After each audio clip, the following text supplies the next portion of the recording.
Ketika mantan Presiden Amerika Serikat Donald Trump berbicara tentang Gaza sebagai neraka di bumi, banyak yang menganggap kata-katanya sebagai manifestasi dari kebijakan luar negerinya yang kontroversial. Trump kerap menggunakan retorika keras untuk menyampaikan pesan politiknya, namun siapa sangka bahwa kata-kata itu justru menjadi bumerang di tanahnya sendiri. Beberapa tahun setelah pernyataan tersebut, Los Angeles, salah satu kota terbesar di Amerika, mengalami bencana besar yang membuatnya terlihat seperti neraka yang diucapkan Trump. Kebakaran hutan yang meluas menghancurkan ribuan rumah, menghanguskan gedung-gedung megah, dan membuat langit kota dipenuhi asap hitam tebal. Kota yang biasanya gemerlap dengan kemewahan mendadak berubah menjadi pemandangan apokaliptik. Banyak yang mulai berspekulasi bahwa bencana ini adalah karma atas kebijakan dan retorika Trump yang sering memicu kontroversi internasional. Beberapa netizen bahkan menyebutnya sebagai balasan atas penderitaan yang dialami warga Palestina di Gaza. Neraka yang kau ancamkan ternyata datang lebih dulu ke tanahmu sendiri, tulis seorang pengguna media sosial. Namun, bencana ini membuka mata banyak orang tentang pentingnya empati dan kebijakan global yang lebih manusiawi. Ketika alam membalas, tidak ada yang kebal, bahkan negara adidaya sekalipun. Tragedi Los Angeles menjadi pengingat bahwa kebijakan politik yang tidak berlandaskan rasa kemanusiaan dapat membawa kehancuran, tidak hanya bagi pihak lain, tetapi juga bagi diri sendiri. Apakah ini benar karma, atau sekadar bencana alam? Yang jelas, dunia menyaksikan, dan sejarah akan mencatat, wilayah Los Angeles, California, dilanda kebakaran hutan dahsyat yang mengubah kota itu menjadi neraka. Kebakaran Eaton, salah satu yang terburuk dalam sejarah, melalap lebih dari 1.000 bangunan dan menewaskan setidaknya 5 orang, dengan angka kematian yang diperkirakan terus bertambah. Jalan-jalan di Altadena penuh dengan bangkai mobil yang terbakar, rumah-rumah rata dengan tanah, sementara asap tebal menyelimuti langit kota terbesar kedua di Amerika Serikat itu. Bencana ini menyebar dengan cepat, menghancurkan kawasan permukiman hingga mencapai garis pantai dan pegunungan. Angin kencang serta suhu tinggi memperburuk situasi, membuat petugas pemadam kebakaran kesulitan memadamkan api. Puluhan ribu warga dipaksa meninggalkan rumah mereka, mencari perlindungan di tempat-tempat pengungsian. Los Angeles yang biasanya gemerlap kini menjadi pemandangan apokaliptik yang menakutkan. Tragedi ini bukan hanya pukulan berat bagi penduduk Los Angeles, tetapi juga simbol dari ketidakberdayaan manusia di hadapan kekuatan alam. Sementara tim penyelamat terus berjuang, muncul perdebatan global mengenai penyebab dan dampak kebakaran ini, termasuk peran perubahan iklim dan kebijakan lingkungan yang kurang memadai. Namun, ini baru permulaan dari narasi yang akan melibatkan politik dan agama. Ketika kebakaran Los Angeles menjadi sorotan dunia, muncul respons yang mencerminkan ketegangan geopolitik. Milisi yang didukung Iran dan kelompok Ansar Allah Houthi di Timur Tengah merayakan bencana ini, menyebutnya sebagai prajurit Allah. Mereka menggunakan tagar-tagar Americais Burning untuk menyoroti dukungan Amerika Serikat terhadap Israel, yang dianggap mereka sebagai penyebab penderitaan rakyat Palestina. Salah satu tokoh Ansar Allah mengejek ucapan mantan Presiden Donald Trump, yang pernah menyebut Gaza sebagai neraka di bumi. Menurut mereka, kebakaran di Los Angeles adalah bentuk neraka yang sebenarnya, hukuman atas kebijakan luar negeri AS. Mereka menyebarkan narasi bahwa api ini adalah pembalasan ilahi, memperingatkan bangsa adidaya itu bahwa kekuatan duniawi tidak dapat menandingi murka Tuhan. Media sosial dipenuhi dengan gambar satelit yang menunjukkan wilayah Los Angeles yang terbakar.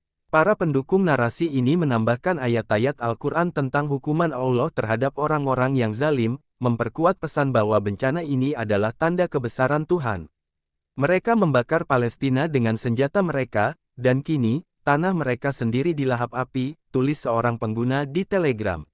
Bagi masyarakat Amerika, kebakaran ini adalah tragedi besar yang mengingatkan pada kerentanan manusia terhadap bencana alam.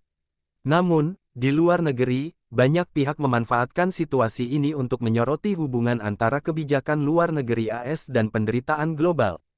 Kebakaran ini menjadi simbol karma politik, terutama bagi mereka yang merasa tertindas oleh kebijakan AS di Timur Tengah.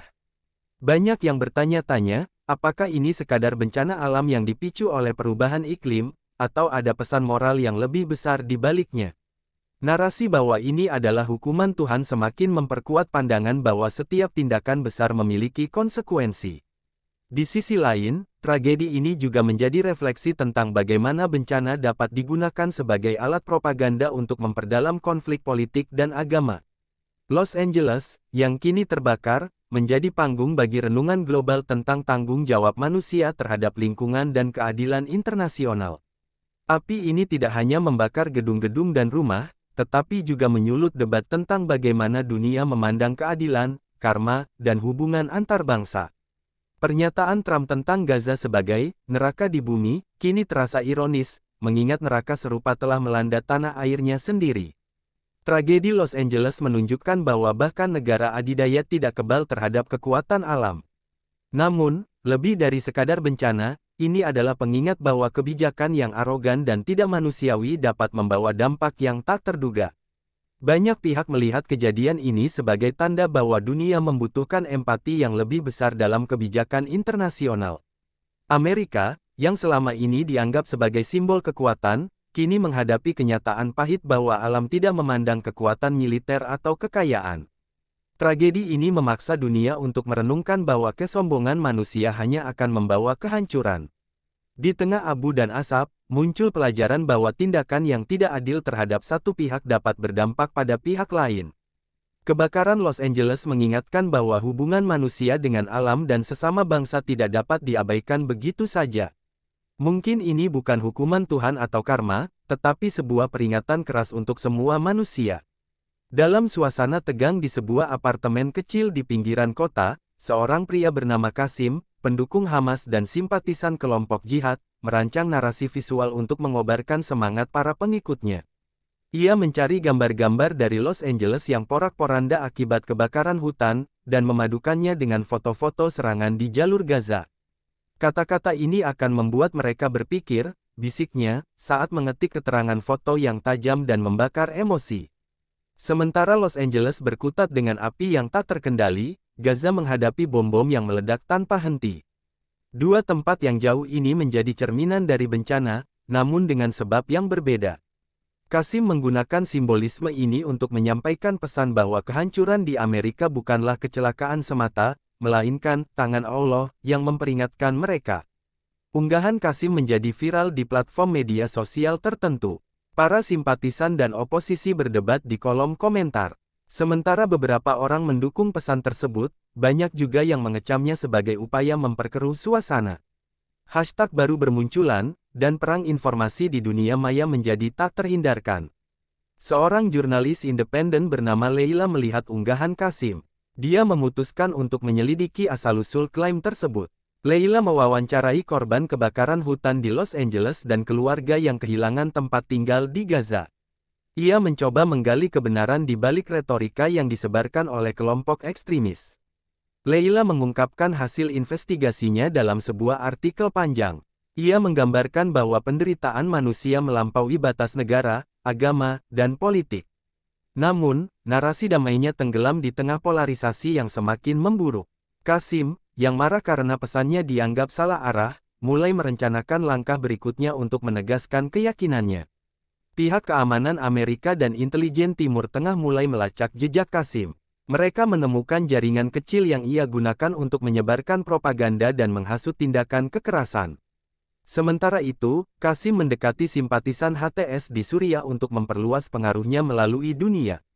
Di tengah ketegangan ini, seorang pemuda dari Gaza bernama Omar, yang kehilangan keluarganya akibat konflik, memulai kampanye media untuk menyerukan perdamaian. Dengan bantuan Leila, ia menyuarakan bahwa pembalasan hanya akan memperpanjang penderitaan. Narasi Omar menyentuh hati banyak orang, menjadi tandingan langsung bagi pesan Kasim. Di akhir cerita, konflik ideologi tetap ada, tetapi harapan akan perdamaian mulai terlihat, seperti sinar matahari di balik asap gelap. Kampanye Omar mendapat perhatian, tetapi juga menghadapi serangan balik dari pihak-pihak yang mendukung narasi kebencian seperti Kasim. Kasim bahkan mencoba mendiskreditkan Omar dengan menyebutnya sebagai pengkhianat. Namun, Omar tetap teguh. Ia percaya bahwa meskipun pesannya mungkin tidak sepopuler kebencian, harapan selalu memiliki tempat. Sementara itu, aparat keamanan berhasil menangkap beberapa anggota jaringan Kasim, meskipun ia sendiri masih dalam pelarian. Namun, pengaruhnya perlahan memudar ketika semakin banyak orang yang mendukung pesan perdamaian Omar. Akhirnya, pesan Omar mulai mendapat pengakuan internasional. Organisasi kemanusiaan mengangkat kisahnya sebagai simbol harapan di tengah konflik.